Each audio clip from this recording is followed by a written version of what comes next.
Welcome to Not Milk Never Milk. Subscribe if you're lactose intolerant. You'll start by confirming the basics so the feature can work. First, make sure your iPhone is on a recent iOS and that the Apple keyboard and the languages you use are installed. Then go to Settings, tap General, and choose Keyboard. Once there, locate the Predictive switch and flip it on. You're doing this now because Predictive Text requires the Apple keyboard and the correct language packs. Enabling the switch is the actual first actionable step to activate word suggestions immediately.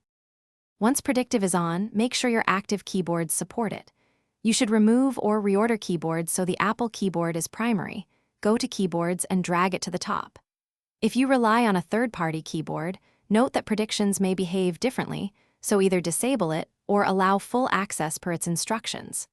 Also check text replacement, smart punctuation, and autocorrection settings to improve suggestions. This middle step aligns the input sources and typing options, so predictions are accurate and consistent. Now wrap up by testing Predictive in messages, notes, or mail. Type several words and watch the suggestion bar above the keyboard.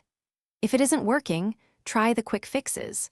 Toggle Predictive off and on, restart your iPhone, and if needed, reset the keyboard dictionary in Settings right arrow General right arrow Reset. Make sure your iOS is updated and the keyboard language matches the language you're typing. One key troubleshooting tip: toggling Predictive, then restarting often resolves hiccups.